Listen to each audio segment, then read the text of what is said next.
Snow lands on what? Snow lands on top.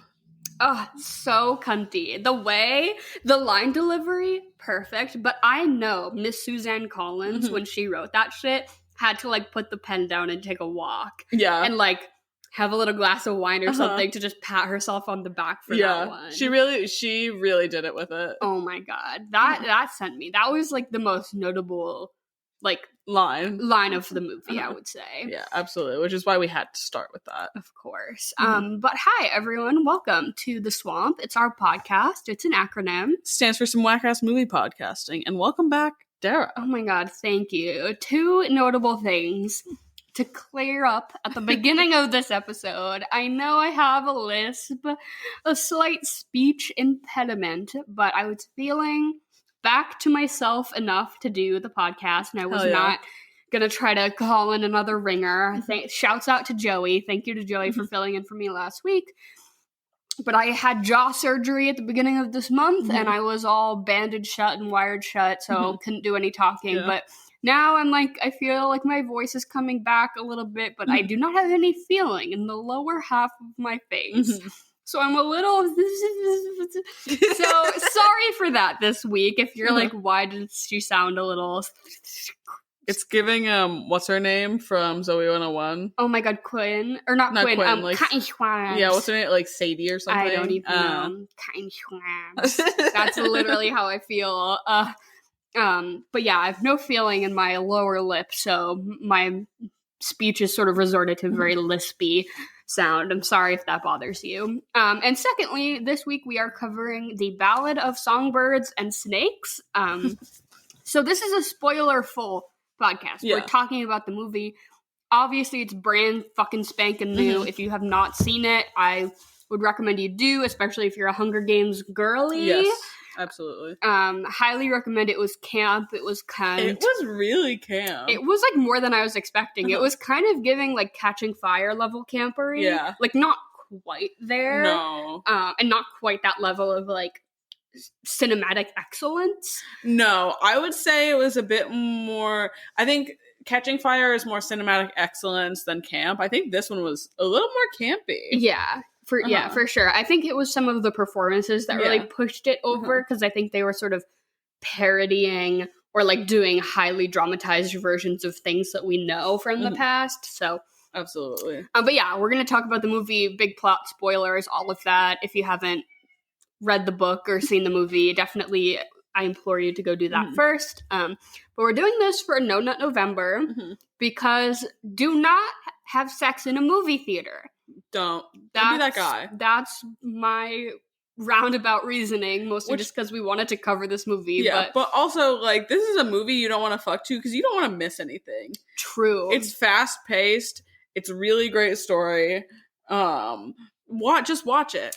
Fuck when you get home. I would say I saw a TikTok that I thought was pretty true to my memory of, in the theater, I think this person does specifically for movies, when to pee. In the theater, when to pee. Like, the things leading up, you know, at what point is it okay for you to miss, you know, between 2 and 7 minutes, right? Yeah. And they said as soon as Act 2 started, like Part 2, that they were like, basically all you're going to miss is XYZ this. And I guess I would agree that when they're sort of recapping, like, okay, the kids are going to do the games, and we're really going to do the games. And I think I peed during that. I tried to time it very well, because I have read the books, and I was, like, really trying to figure out, I'm like, when's the best time? Because it is a 2.5-hour movie. 2:40.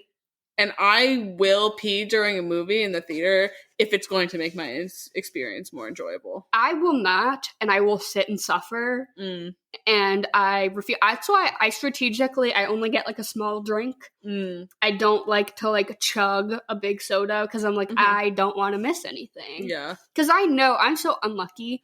I'm the kind of person that the minute I decide to go pee will be, like, the one thing that everyone on Twitter is, like, blowing up about. Or, like, something, like, very crucial. I almost missed, during Killers of the Flower Moon, I almost missed Brendan Fraser's. Oh my god. Just jump scare. Love. Thank God I made it just in time. Like, you made it back? Yeah. You were rushing in. Yeah, it was like standing up. It was like I rushed in, and I wasn't back in my seat yet. I was, like, in the like the little hallway. Yeah, in the little hallway into the theater, and I saw it, and I was like, oh, thank God. But I do want to make one more touch point about not fucking in the theater to this. It is going to be difficult because they made Coriolanus Snow so sexy. So hot. And I think that this is a beautiful example of a person who, I mean, I guess he's like Hollywood hot in the way that he is conventionally attractive enough to be like a leading man. Yes. Sort of thing. But like when I look at pictures of this guy, as a guy, it just doesn't really do anything for me. Like with his normal brown hair. Looks very British. British as fuck. British face. Like Yes. I didn't even need to look at his Wikipedia to know that man is from the fucking heart of the UK. Yeah, he's from Yorkshire or some shit. Yeah, whatever. You know who he kind of gives me? Who? You know, I do not know this actor's name off the top of my head, but do you remember that show, End of the Fucking World? Yes, Alex Lawthorne or something like that. Sure. Yeah, I know him mostly from that one very prolific Black Mirror episode that he was in. He gives me like that kid's like slightly hotter older brother. But like not even by much. Like absolutely. Just like that sort of like narrow sort of triangular face and just sort of like generic brown hair. Well, it's interesting that you say this because you're staunchly anti-blonde in general, but most specifically anti-blonde man. Blonde men. It's I have no problem with a blonde woman or an artificially blonde woman. Live your life. But a blonde man. I just don't fuck with the blonde man, and I think the reason why this works for me though is he's not naturally blonde.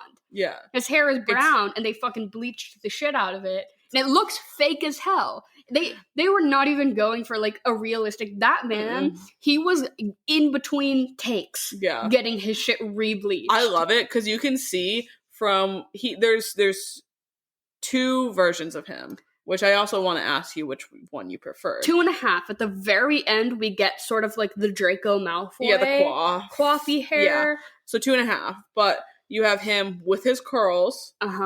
And buzzed. And there's such a hard difference between him with his curls and how blonde he is, and then the bleach blonde that they gave him when he buzzed his head. The curls were giving a touch of warmth. You know, there was a little bit of yellow in that dye as well to give him a sort of a blonde appearance. When he was buzzed, straight white. Yeah. Straight fucking Daenerys Targaryen ass white hair dye. Like, they did not mix any shit into that. They're just like straight bleach. I'll tell you what, I will give them this. While you can tell it is like done by like box product or some shit like that, they did a lot better with this one than with poor Josh Hutcherson's Peeta Mellark. Oh no. His blonde ass in the first like 2, maybe 3. I think by the third one they got it better, and at that point they had switched over to giving Jennifer Lawrence a fuck ass wig. But him in the first 2, rough, because they were trying to make it like sandy. Because it was described as being like that. It was like a sandy blonde or whatever. They were not going for that harsh, like Aryan, like scary Aryan look. Like they were. I think they were trying to keep some brown in there, which just. To try to do that artificially, especially like on a man, like it was not working. Yeah, tough. But to answer your question, I do think I preferred the curls, but I think that was heavily informed by like who his character was in that moment, because I found a lot of his like, obviously, you know, to get into the plot a little bit, the turning of him embracing just like being a fucking fascist cop.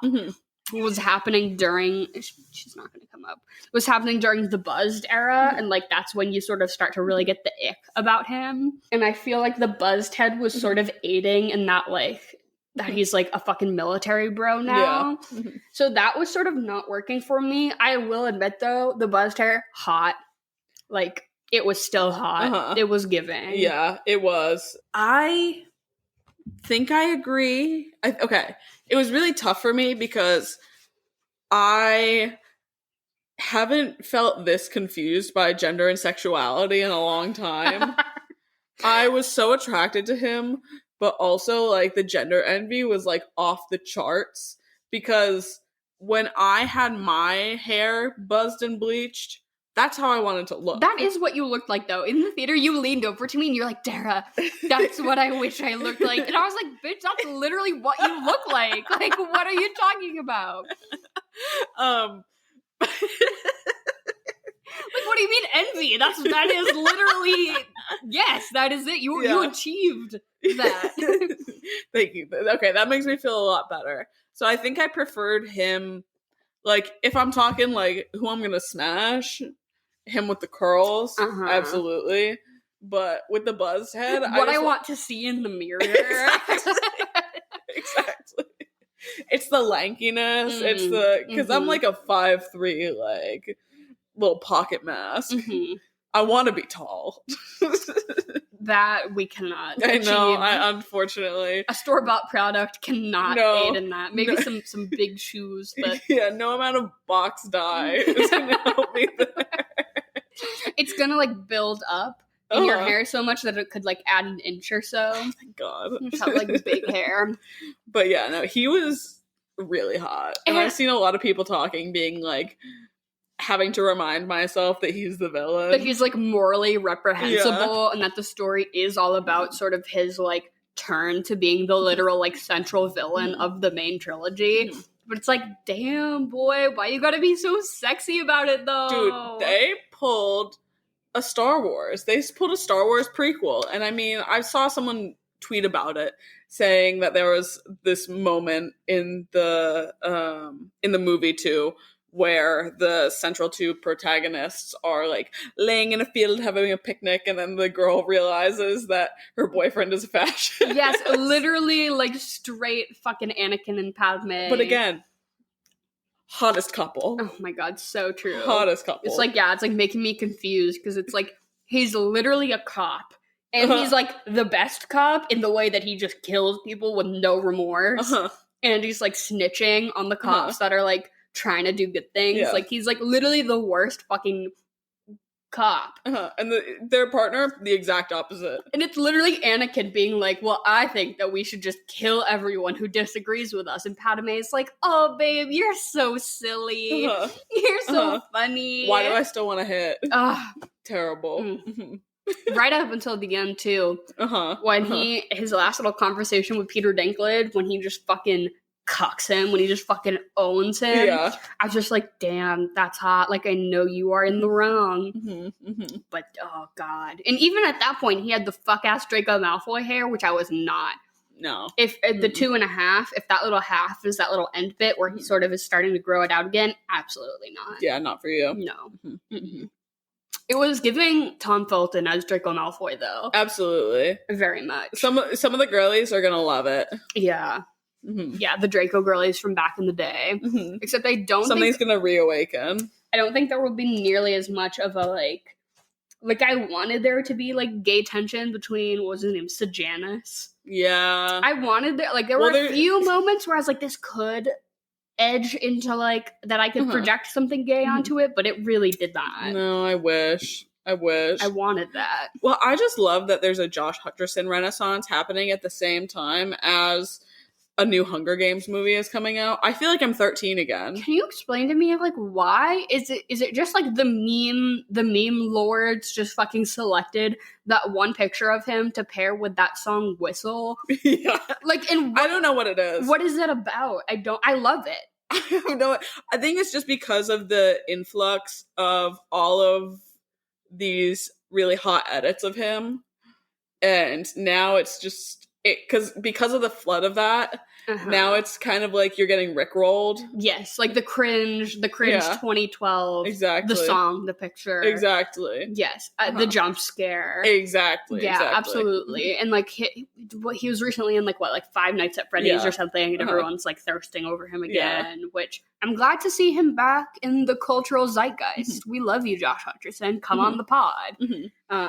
But yeah, every time I see those edits, I'm like, where the fuck did this come from? I love it. I'm not mad at it. It's brilliant. He was I definitely had like a big crush on him when the original Hunger Games movies were coming out. And now, again. Short King. Now I'm back with some Blondie. some unnatural blondie. I'm like, fuck. And even in all the press stuff, when I see him with brown hair, I'm like, that's just not right. Even he's got like a little like earring. Yeah. And it's like he's a cutie. It's kind of doing it for me, but I'm still just like that curly blonde hair. Something about I wanted him to have like a little nose ring. I know. I like his energy. Yeah. But I have never heard of him or seen anything he has previously been in. Not a clue. I think he's been in like a handful of like British like procedural TV show type things, but yeah. I would like to see him get the Jennifer Lawrence treatment, though. I thought he was a really good actor in this. I thought he was pretty solid, and he's hot enough. Yeah. You know. Jennifer Lawrence treatment, as in he will transcend from being a YA protagonist to getting very serious roles that really let him shine. Yeah. Okay, yeah, yeah. I would like to see that as well. Yeah. And he's definitely Hollywood hot, but he's not like a beefcake. He's not beefcake hot. He's not Marvel. He's very much in the lane of like lanky skinny, which is really hot right now. Like he's like he edges into that Timmy realm. Yeah. I can see that. Especially if he is in his, out of acting life sort of presenting. It's like I've got an earring and I'm kind of like cool and alt. You know what also I would like to see is Rachel Ziegler get roles that don't require her to sing. So this we can sort of get into, because you mentioned Jennifer Lawrence, and I'm trying to unboard and unpack my dislike of her, because I don't think it's very valid. I don't think I really have a lot of valid reasons to dislike Jennifer Lawrence, because I often do enjoy her performances. There's just something in me that I'm just like, ugh, and I don't know if that's like me buying into cultural like propaganda. Probably. About just like hating women. It's like the Anne Hathaway treatment, right? Like, let's just pick a woman to just hate for no reason. Yeah. And it's almost like, it's always because they're like too good at something too. Right. Which is also just adds on to it and just horrible. But I feel like watching this movie gave me a new appreciation for Jennifer Lawrence's performance in the Hunger Games movies, especially the first one. She ate. I just think that she gave so much like subtle emotion and undertones of like conflict and feeling morally conflicted and stress and, Oh, she got the stress good on. Right, or just like, I don't know, maybe playing things a little more subtly. Whereas this movie, I thought a lot of the performances were, while very good, very overt, very obtuse. Do you think it was no like undertones with Snow? Because I feel like protagonist-wise, I think he captured exactly what Jennifer Lawrence did. He gave me the most out of his performance, as far as like, I could tell that he, as a character, was struggling with, upbringing, being an elitist, wanting to fit into the upper echelon of society, and like having genuine human emotion. Yeah. I definitely saw that. I definitely think I'm thinking more of like Rachel Ziegler. I do not blame her. I think it's just the way her character was written, of being like, I'm gonna sing and I'm the good one. It felt like High School Musical in that way. Which I don't think was her fault, that they're like, you're gonna sing every 10 seconds. Like, the song is called, the movie's called The Ballad. Like, of course she's gonna fucking sing. And I mean, she sang more in the book. Really? Yeah. Yeah, so you read the book. How would you say it holds up? I think they did a very good job at getting all of the really important points across. It's tough because, and I was talking... It's a thick fucking book, It's like 500 pages. It's a lot. And I forgot how much I like Suzanne Collins' writing, because they really leave you on that cliffhanger every chapter. So I flew through it. Obviously, it's like a children's YA book. I mean, my bread and butter. Yeah. But yeah, I think they did a really good job of presenting it. Again, like, there's so many like books and so much media that would be better as a mini series, just because you can get into it more. But obviously, it's going to be a movie. Yeah. They're all movies. They're not going to differ away from that. I thought they did a really good job. It was very fast-paced because it was a 500-page book. But I mean, like I said, I would have liked it slowed down a little more. I am partial to these movies, so I wouldn't have minded a 3.5-hour movie, but that's also just not realistic. So I think they did as good as possible with what they had. Interesting. Because I thought the pacing was kind of fucked.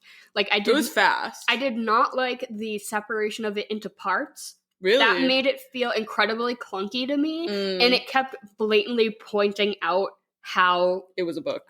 No, how it was not too long, but like, you know, it's like I felt like a pretty solid resolution by the end of part 2. And then they're like part 3, and I'm like, oh damn, we've got another third of this movie left. It felt way more like a TV show to me in that way. Okay. Then because it was way less cohesive. It felt disjointed a little bit. Yeah, they did that in the books, and they were just like broken up, and they were jamming everything in there. It was a lot, which I didn't mind. And I do not think that this movie should have been shorter. I'm not against a longer movie if it feels right. Whereas this one, I think that it just sort of started to kind of drag or feel like rushed in a way at certain points. I don't know. Like, I definitely wish we had a little more time to sit with him as his feelings were evolving for Lucy Gray.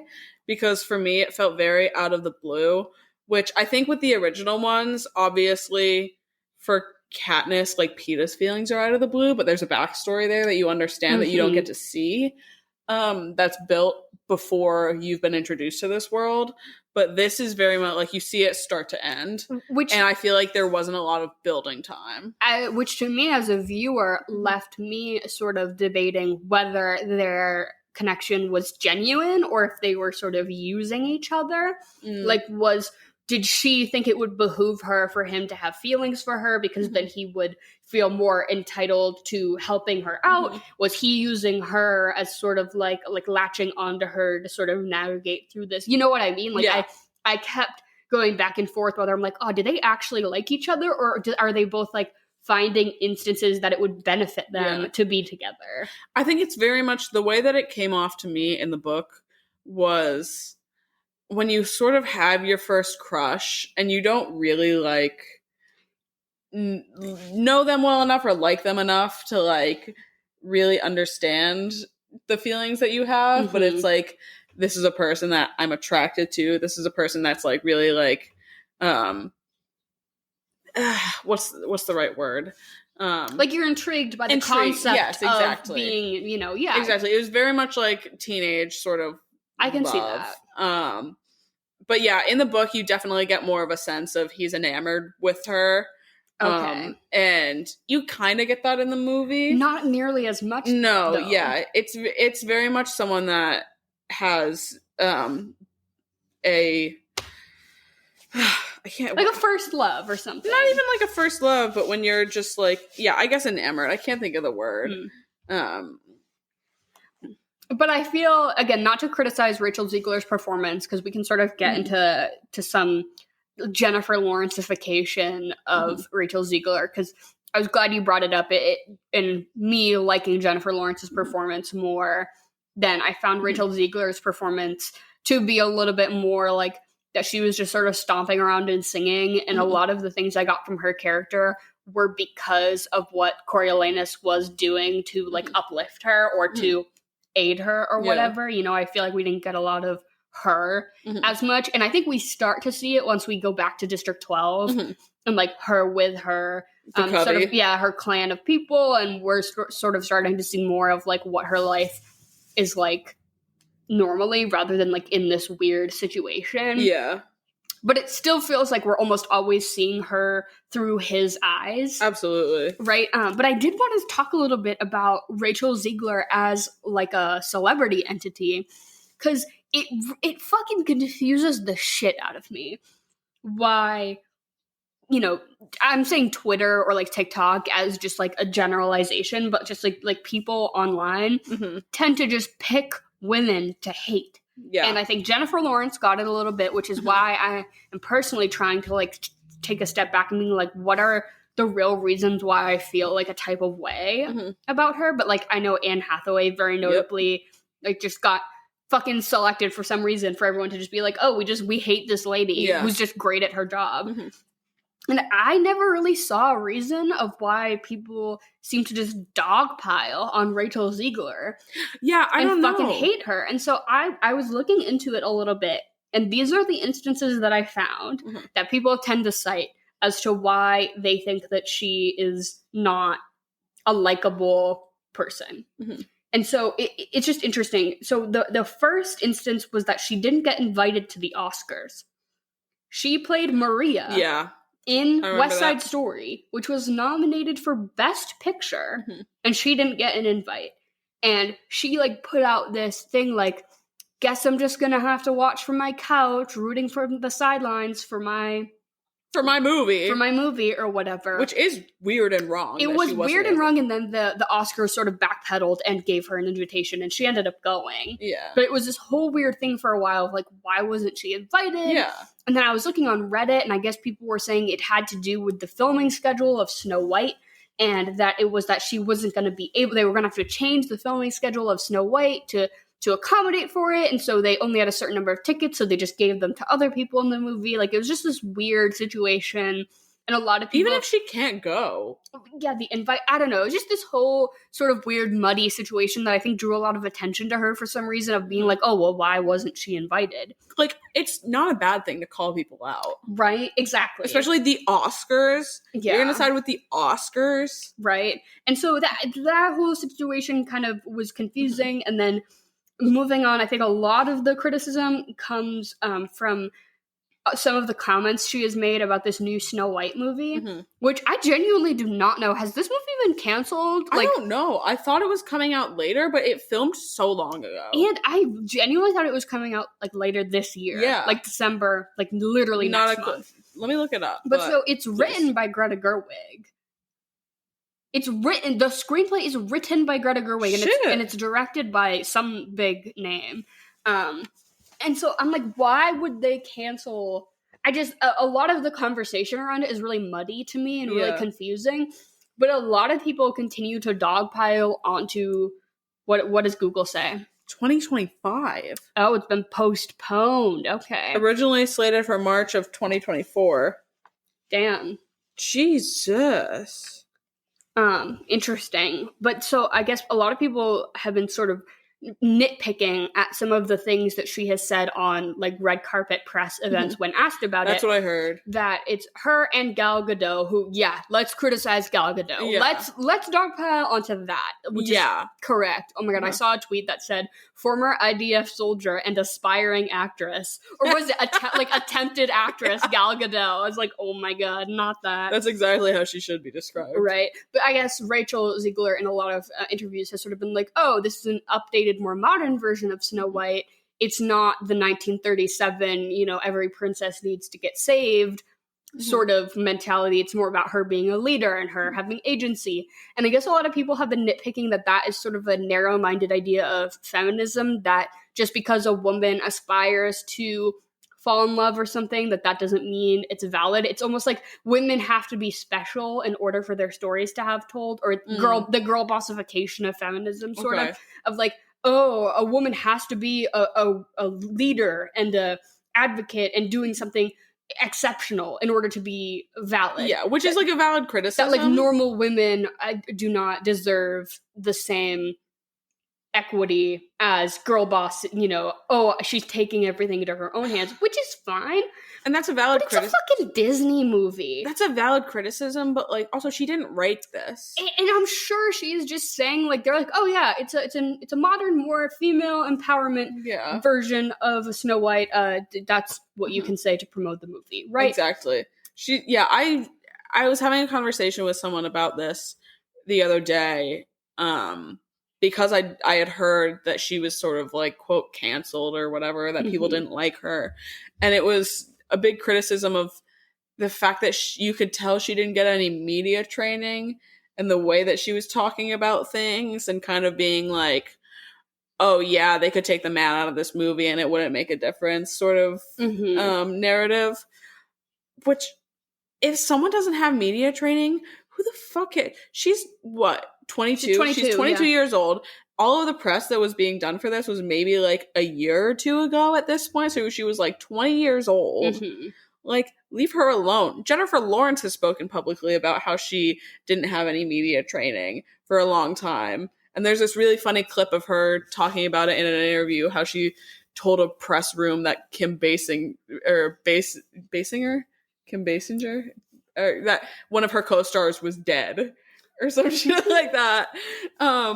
Like, we're so critical of young women these days. Like, leave her alone. If she wants to be in movies where she just sings and does a goofy little accent like this one, fucking let her get a check. And if that's her bread and butter, so be it. I also think, like, why are we putting a weird amount of credit onto this live action Disney remake? Have any of them been good? No. Or have been making, like, really great statements about, like, socio-political, like, no, it's a fucking Disney remake. Like, why are we suddenly putting so much into, like, oh, well, this isn't the most, you know, modern and woke version of feminism? Like, what the fuck? But then lastly, I guess a lot of people think of her as being ungrateful and entitled because of two specific instances. One where she was in the DC superhero movie Shazam, but not even the first one, the sequel. Oh my god, yeah, I remember that. The second Shazam movie. And on the red carpet, she was asked, what made you want to do this movie? And she said, I needed a job. Yeah. And afterwards, she sort of laughs and she talks about how it was a great experience, how she was very grateful for it. But that initial clip of her just being like, I needed a job. I needed money. Like, yeah, that's like me sitting in a job interview being like, I'm really passionate about marketing communications within business-to-business models. Like, no. Like, be fucking serious. I need to pay my rent. Yeah. Are you really, like, you who works, like, a corporate, like, job from a fucking cubicle box is really sitting there and feeling that you have the right, not you specifically, but, like, having the right to judge a woman for getting that check? Also, it's the second Shazam movie, which was a complete box office flop. Of course she did not feel passionate about it. Like, yeah, relax. But then more recently, I guess she had a comment that she made while on strike. And she said, like, if I have to stand for 18 hours a day in a princess dress, as one of the most notable princess costumes in all of history, then I should get paid for every minute that it's streamed. Basically saying, like, yeah, what the strike is all about, that absolutely that streaming residuals should be not cents, like, you know what I mean? Absolutely. And everyone was just like, you're so entitled.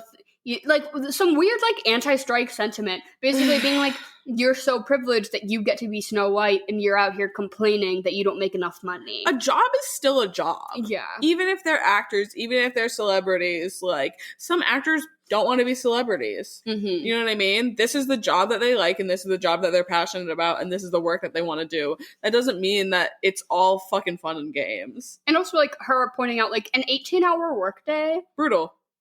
Of course that's difficult. And of course you get to be the star of a major motion picture, and that's really great, but, like, that's still hard, and you deserve to get paid for it. Exactly. So, yeah, a lot of weird anti-strike stuff, but those were the incidences that I could pull that it seemed like people didn't like her, and it was just weird to me, because a lot of that feels like it would be coming from, like, the right politically, you know what I mean? But it feels like it's a lot like young people and, like, people I would not expect to have that sort of kind of criticism. And I think your point about her maybe not having media training, like, maybe just, like, her tone or something is just, like, not clicking. That's making people find her to be unlikable, which she doesn't have to be likable. Yeah, it's the same thing of, like, oh, people want an agreeable woman. Yeah. Yeah, which is so funny that it's coming from these people that you wouldn't expect it, and these people that advocate for that, and you're still getting upset. But yeah, that's why I was really interested. I was like, oh no, why do people hate Rachel Ziegler whole this morning? Because I was just like, she seems fine. She seems like a young actress who's getting work and just doing fine. I don't know. She's quite talented. I thought she did a fine job in this. She's a great singer. Yeah. Hello, Jen is here to host her interim podcast segment, Chocolate or Vanilla. She's going to say 2 things. We're all going to say which one we like better. Hi, Jen. How are you? Hi. I'm so good. How are you guys? I'm all right. Pretty good. And is there a theme this week? Yeah. So, Dara, you inspired me when you said that the Hunger Games movie might get nominated for Best Song. Right? Yes, definitely. So I was gonna do like Oscar nominated songs, but then I just decided to do memorable songs from movies. Okay, love it. So some are Oscar noms, some are Oscar winners, and some are not. Cool. Great. So chocolate or vanilla? Chocolate. Vanilla. Chocolate. Chocolate, vanilla, or strawberry? Chocolate. Vanilla. Strawberry. All right. First one, Live and Let Die, Paul McCartney, or Skyfall by Adele. Oh. What movie is Live and Let Die from? It's also called Live and Let Die. It's a James Bond movie. An old James Bond. I think I more notably associate because like Adele wrote that song for that movie, right? And Live and Let Die was its own song that they just like used. Really, they wrote that for the movie. He wrote it for the movie. Oh, yeah. I love that. Okay, icon. I pick her then. Because she exists as her own entity. That Adele song is just like the James Bond song to me. Yeah, absolutely. I have to agree with you there. And it just like, it's been used in other movies too, really well. So I'm going to have to also jump on Live and Let Die. Yeah, me too. That's like iconic. Although that I thought that was a tough one. I think a lot of Bond movies have really good songs. I didn't care for the latest one with Billie Eilish. Oh, agreed. Yeah. Didn't do anything for me. Yeah. I used to love back in the day Sheena Easton. So For Your Eyes Only, that was a really good one too. All right. Next one, Unchained Melody from Ghost or I've Had the Time of My Life from Dirty Dancing.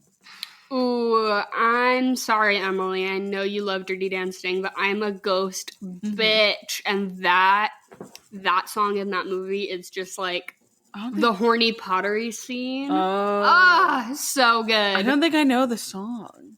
You would if we put it on. Okay. I love the music from Dirty Dancing, but that's like probably one of my least favorite songs out of the soundtrack. So, I'll go for Ghost just because. Well, Dara called it horny, so yeah, it is horny. Yeah, I'll gotta give props to Mr. Swayze, just like getting in there with the pottery. Yep. I'll go for the horny Ghost sweep. So Unchained Melody. Next one is Lose Myself from 8 Mile or Gangsta's Paradise from Dangerous Minds. Ooh.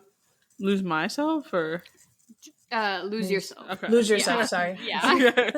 My bad. I'll do Gangsta's Paradise. Yeah, Gangsta's Paradise, absolutely. Like, Lose Yourself is just kind of a joke to me at this point. Yeah, right. Yeah. Same. I'll go with Gangsta's Paradise. Next one, Purple Rain by Prince or Sunflower from Spider-Man Into Spider-Verse. Oh, that song is really good. Post Malone. We love it. It's pretty iconic. I feel the Spider-Man Into the Spider-Verse soundtrack hits. But I have to pick Prince. Yeah, I gotta go Prince on this one. Absolutely. Oh, wow. I thought you guys would go Sunflower. I'm going to go Sunflower because it's so catchy. Although back in the day in the 80s, Prince was like the guy. I had a friend who like dressed like Prince. Like on the daily? Yeah, on a regular basis. Like I love that. Was inspired by Prince. Yeah. So next one. Don't want to trigger you, Dara, but I Will Always Love You or I Have Nothing by Whitney Houston.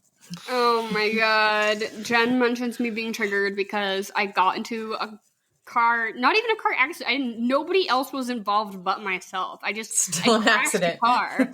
I crashed a car because I was singing. Well, I crashed a car because it was snowing and I was driving too fast on the highway. But I also was singing Whitney Houston, and I was really trying to hit those notes, and I am not a singer. And then suddenly my car was in the guardrail. But I will pick I Have Nothing because, we all gotta try sometimes. Yeah, I think I Have Nothing sticks out to me more these days instead of I Will Always Love You. Yeah, same for me. Next one from Grease. You're the One That I Want, Summer Nights, or Grease Lightning? I have to pick Summer Nights because John Travolta is really just trying his best with that little high note.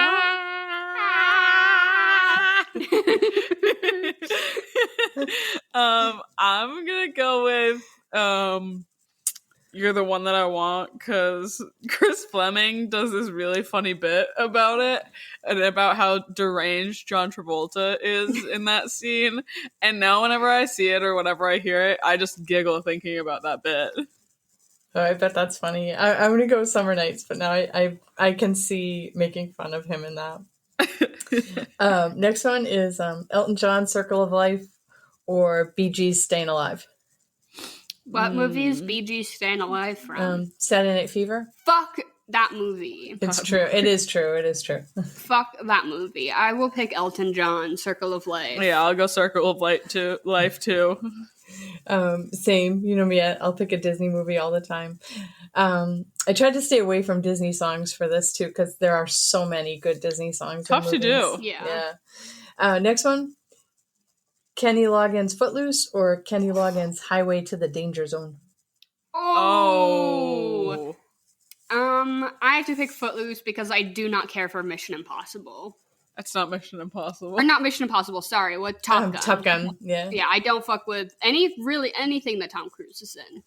I'm gonna have to go with Highway to the Danger Zone. Nice. Actually. I'm gonna, this is a hard one for me, but I'll go with Footloose. Next one is Don't You Forget About Me from Breakfast Club or St. Elmo's Fire from St. Elmo's Fire.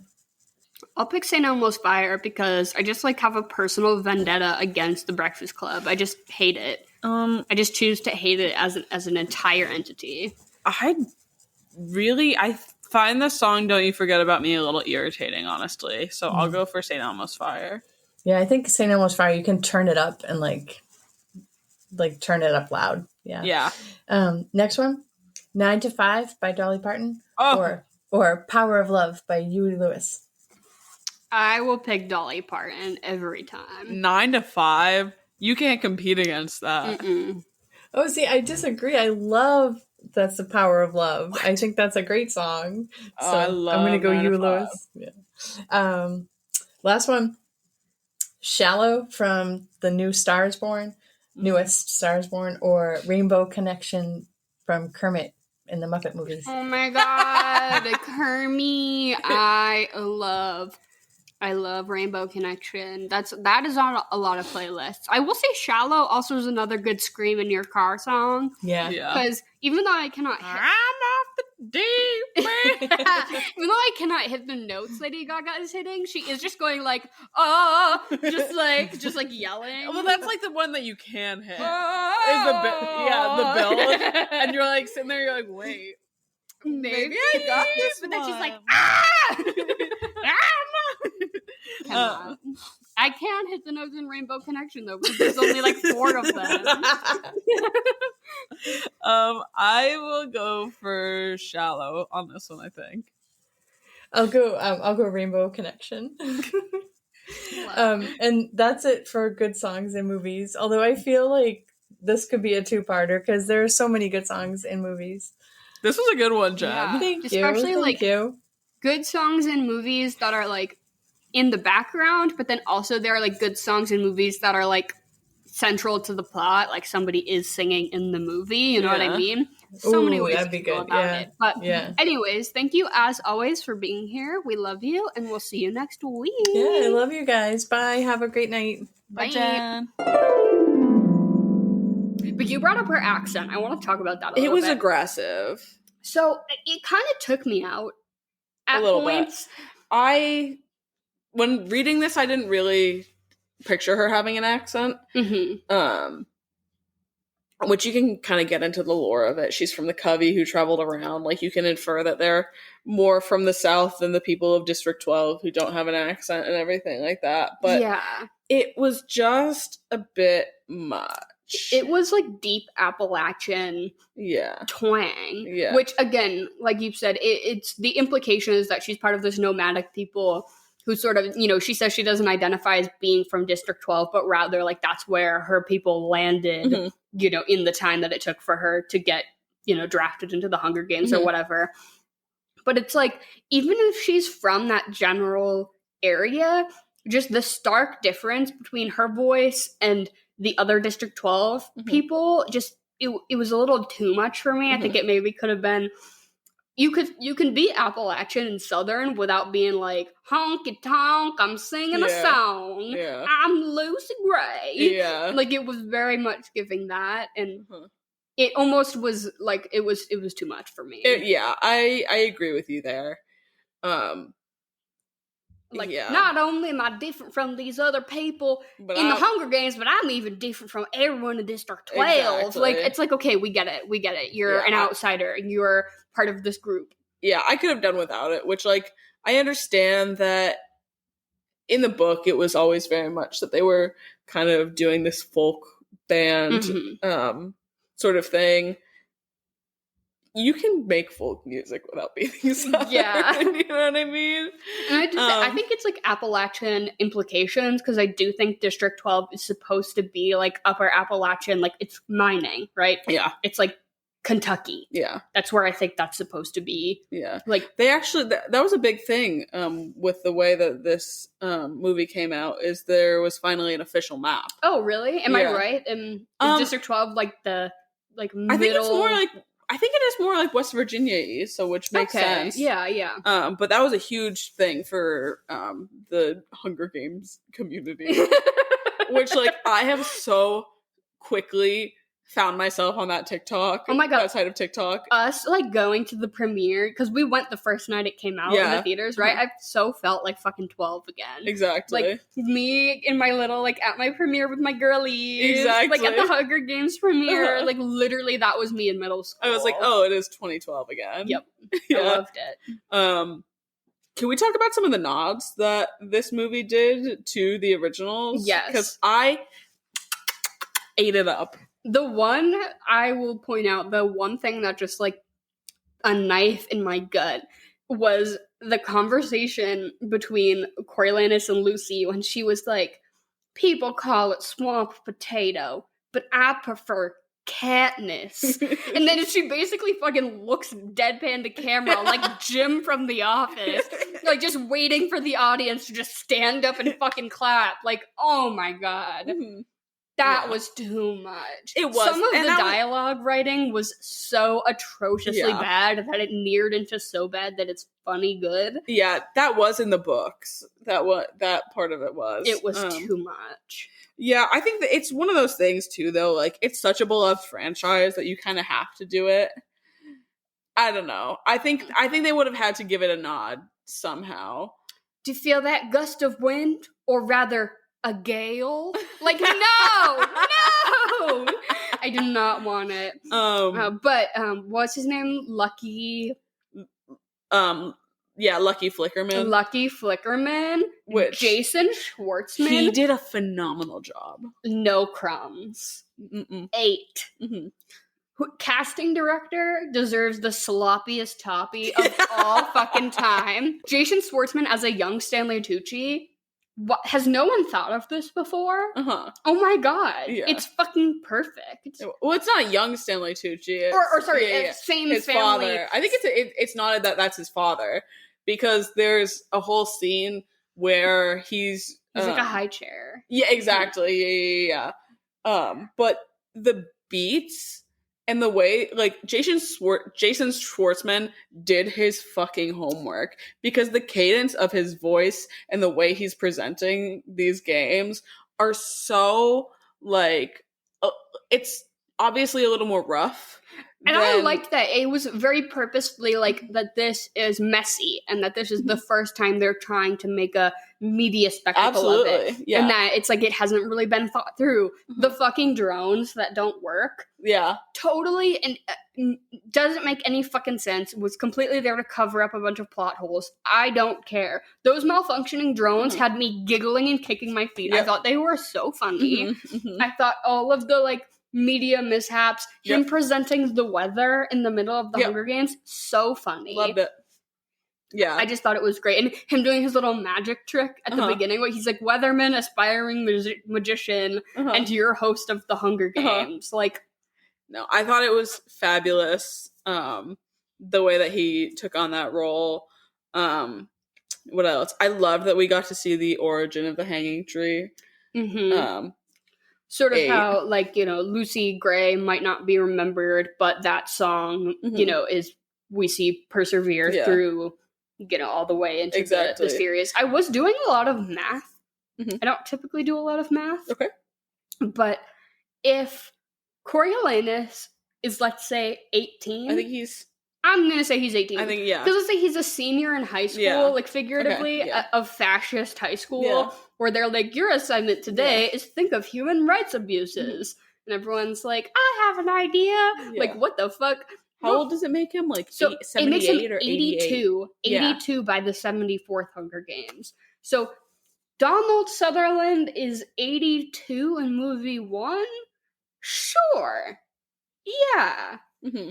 Okay. It's It's a little bit of a stretch. It's a little old, but I also, obviously, it's fiction. And we live, we exist in this universe where people can, Tigress turns herself into a cat person. Mm-hmm. So, like, obviously, there's probably some de-aging processes, processes, that exist for, capital people, for somebody like Snow. But I think Flickerman might be Lucky's grandson, because that would also make him in his 60s. Because if this is the 10th Hunger Games, yeah, that's true. Our first movie comes in at the 74th. Yeah. So 64 years have passed. So if he was just born during this one, he seems more like 40 something to me. Yeah. But I was really trying to detangle a lot of the how much time has passed. Yeah. Situation, which not all of it lined up to me, but I'm also like kind of stupid and it's not real. So yeah. I do love that not to jump back to the hanging tree, but the fact that, again, like you said, like Lucy Gray's legacy sort of lives on, and it comes back to haunt Snow, obviously, in the later books. Yeah, I mean, I love.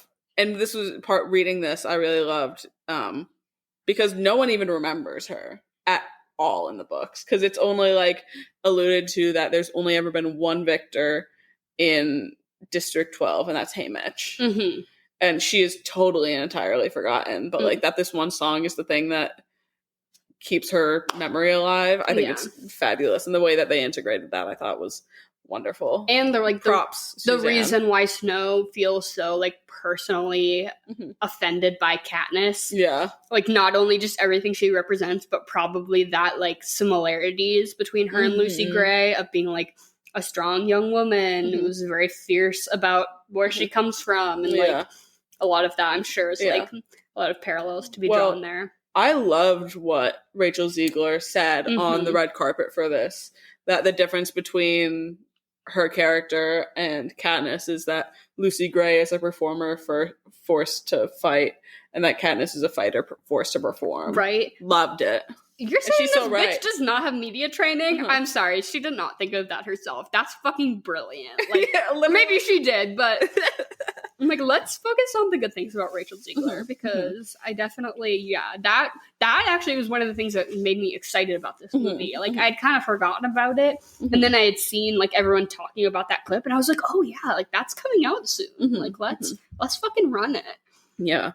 Also notable performances from Peter Dinklage, obviously, but the cunt of all cunt. Viola Davis, my woman king.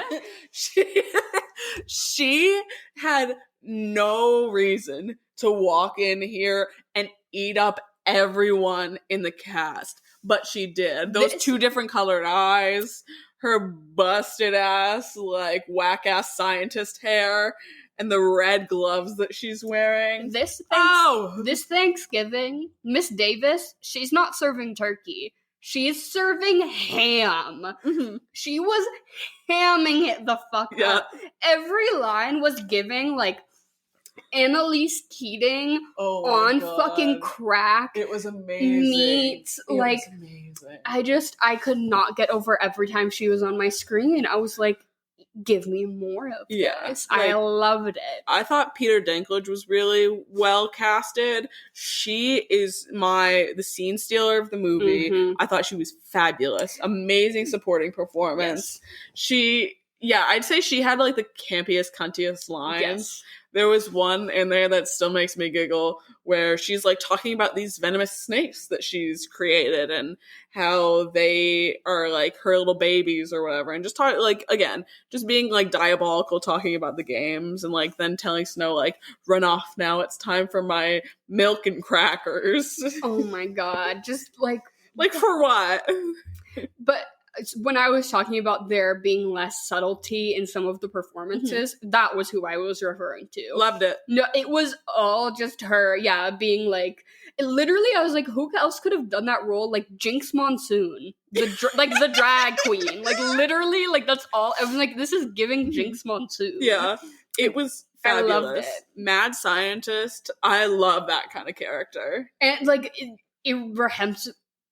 irreprehensible, like just awful. Yeah. But like I was like, why is she making me giggle? Like I loved it. I do think that I am a little critical of like Peter Dinklage falling into the typecast role of being like tortured addict, secret genius. Yeah. Yada yada. Like, okay, let's just have him be Tyrion and everything. Why don't we? Like, I was a little annoyed, but it was a good performance. He delivers it well. Yeah. I have no notes. Like, it was great. But I'm just like, do we have to make him like he's an addict tortured by his past, but he's secretly the one who's the mastermind behind it. Like, like, I'm over it. Let's do something else. Because I know he's a good enough actor. Yeah, it was still good. Yeah, like, it was just like, give me something else. Which is... Well, we're going to definitely talk about stuff like this in our Patreon, like new movies we're excited for and stuff like that. But he is in a new movie with Anne Hathaway. And, Thomasin McKenzie? No, not that one. Not Eileen. Anne Hathaway and, what's her, Marissa Tomei. No. Dead serious. Okay, well, eats. That's going to eat. Yeah. I can't believe we got this far without talking about Hunter Schafer, too. Oh my god, yeah. She was not in a lot of scenes. Not in a lot, but she did eat. She was, like, in a lot of the, like, promotional stuff. I thought she was going to have a way bigger part in it. No, unfortunately, I knew it wasn't going to be a whole lot. Yeah. But I loved the casting. Like, seeing all the comparisons of her as young Tigress to Tigress at the end of the franchise. Brilliant. And... I loved the concept of, like, their family being poor and, like, can't pay their rent and can't afford food, but her and her grandma are fucking lounging around the house in, like, full Givenchy, like, loungewear, beaded headsets. Yep. Like, she's, like, snatched to the gods in this, like, pantsuit at the end. They're like, we can't afford rent, but, like... At the end, it's, like, implied that they're getting money from Sejanus' dad and all that shit. But, yeah, they definitely step just, it like, up. Her serving so much cunt. Truly. And being like, oh, we're so poor. I'm like, that is hilarious. And also, Hunter Schafer, queen of whisper screaming. Like, in every scene, I feel like they were, like, implying that, like, their grandma was sleeping so that they couldn't. And she was always, like, whisper reprehending him, which I thought was so funny. She did such a good job of being like, I'm pissed. But I'm whispering! I loved it. That's so interesting that you point that out, because now I'm like... I think she does that in Euphoria too, right? She's like, she's like, Rue, I'm mad at you, but for some reason I'm whispering. Like, what? We're in some situation where I cannot be yelling. Like... No, I loved it. Her fashion on the red carpet has been insane. So good. Rachel Zegler's has been really good too. A lot of like the references to Katniss's looks, I love. But yeah, that and sorry, I had to backtrack one more time, just as because I'm such a fucking nerd about these books. But I loved, and this was obviously Suzanne put this in the story, but sort of. How he has Lucy Gray using rat poison in the games, which you later go on to learn that that's his sort of method of killing people or keeping people quiet and everything. Yeah. And that he would go and like poison himself, but still like have the antidote. Loved it.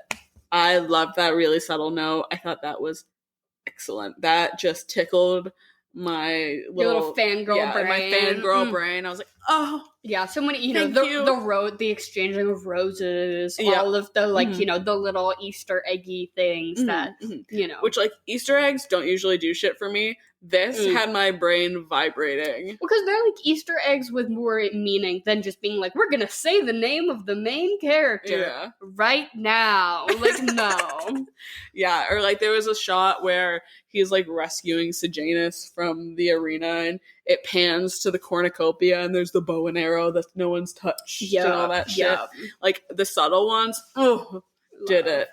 I also wanted to ask you, think that, like, what the ending of this movie is? Because it ends with him going into the woods with the gun. Basically, like, he has realized that the trust has turned. Yeah. In that she potentially, basically the moment where he finds the scarf and he pulls it off and there's the snake. And it sort of implied, like, did she plant that there? Yeah. Was it a mistake? We don't really know. But him having the gun was the big symbol of, like, he's now on the defense, like, against her. And it sort of ends with he sees her sort of running. He shoots at her. All the birds, like, are singing, right? He's shooting at the birds sort of wildly. He runs out of ammunition. And he goes to where he assumed her body would be, and she's not there. And he finds her earring. So I feel like there's, like, 3 possibilities, right? It's that she did get shot. She just wandered off somewhere else and is fucking dead. That she wanders back off into town and gets captured by the peacekeepers and gets hung for the murder of the mayor's daughter, which is what Peter Dinklage sort of implies to him in their final conversation of being like, oh, I heard what happened to your little girlfriend, like, back in 12, which to me that was sort of my interpretation of, like, that she had gotten him. I thought he said something about she disappeared. Oh, I thought it was like they got her. Oh. Like, or does she run away? Does she disappear? For my sake, and what I would prefer to think is that she, like, makes it away, and lives out her life either in the woods or, like, makes it to, like, District 13 or something like that. That's what I would think too. Yeah. But those other 2 possibilities, I was like, I felt they left it vague enough. I don't think she would ever wander back into town. I think that it's either she died in the forest or she lived. Yeah. See, I was really getting from the Peter Dinklage conversation that he was implying, like, he thought that he had a piece of information to have the upper hand on Snow. Of being like, oh, like, I heard, like, I heard what happened to your little girlfriend. But I guess the keyword there being disappeared is maybe more direct than, like, that she was, like, captured and hung. Yeah, so. I'd have to watch it again, which I obviously will be once it comes out on streaming. Do we want to get into our regularly scheduled programming? Absolutely. So I feel like, who can we do? Fuck, marry, kill. Should we do, like, Lucky Flickerman, Viola Davis, My Woman King, and Peter Dinklage? Yeah. I'm gonna marry Lucky because he's, like, goofy silly enough for me that we can keep entertained and things will be fine. And we're gonna start seeing those hosting checks real quick. Yeah. And life will be good. We're gonna get those brand deals. Absolutely. I'm gonna be his brand manager. Like, we're gonna get sponsorships. We're gonna influencer the fuck out of Lucky Flickerman. 100%. So I'm gonna marry him. Gonna fuck Dr. Dr. Gall, Miss Viola. It's gonna be real freaky. Yeah. I don't know what she's gonna bring out. Syringes. Yeah. It's gonna be a little scary, but you know what? Sometimes, I'm willing to try something once, Snakes? Maybe not, but yeah. For My Woman King, anything. Yeah, exactly. And then I'm gonna kill, I can't remember his name. Peter Dinklage. Yeah, Peter Dinklage. Just because, boring, sad, mean. I don't need that. See, I'm gonna marry Peter Dinklage. Really? Because I think I could fix him. Okay. Because I'm like, why are you like so haunted by your past of being the person who like accidentally created this like human atrocity? Mm-hmm. Why are you like still actively working in an environment that like uplifts and upholds it? Like, he does not have to be a professor at this school. No. You can get a different job. Yeah. Like, even if it's still in the Capitol and you're like, still feel a type of way about it, that's like, I don't know, if you're a vegan, don't work at a meat packing facility, you know? Yeah. Like, that just kind of checks out to me. So I would maybe encourage him to pursue a different career path, maybe get off the sauce a little bit. You know, I think I could fix him. And then I'm going to fuck Lucky Flickerman. That's just going to be a fun time. And then I'm going to kill Viola Davis because that is too much for me. Okay. Too scary. She's doing too many scary snaky experiments in her weird little lab with everything in jars. Yeah. I feel like if I didn't come, she'd kill me. Yeah.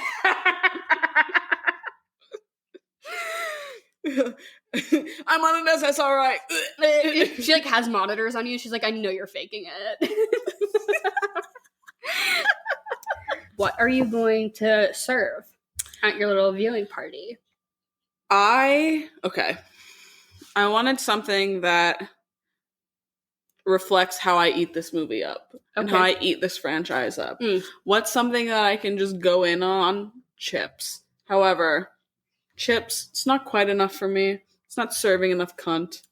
I want a really, really thin smashed potato, right?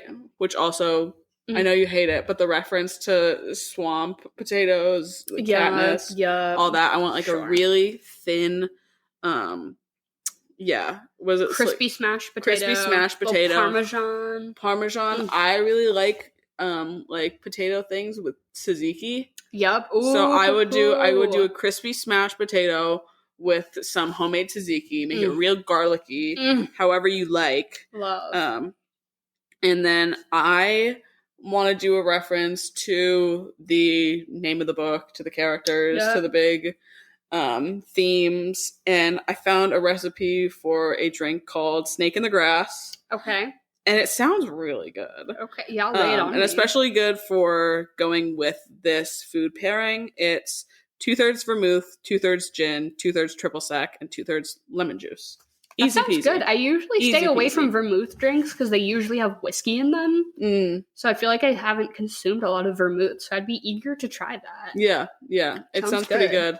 And I feel like it'd just be like, not like in that realm of not so sweet, and like it's still got that lemony kind of floral flavor that gin does, and with the triple sec, I think it'd be solid. What about you? Love. Speaking of floral, I like don't really fuck with like floral essences in my food or drink. Like I don't like lavender things. I don't like elderflower liqueur really. I don't really like rose stuff. But I just felt like it was just too on the nose to not do a rose flavored cocktail. Yeah. Specifically for snow, and snow lands on top, snow cone. Ooh. Like a snow, like you get like a shaved ice of something to put on the top of your little drink. That. So you make probably like a gin and rose syrup cocktail with a little bit of shaved ice on top, and I feel like you drink it out of like a cunty little gimlet cup. Like, you know, just really like be a fucking capital person. Like, I probably would not be into it, but just like for the vibes. That sounds really good. Like a little like gin, lemon juice, rose syrup, a little sparkling water kind of shit. Yeah.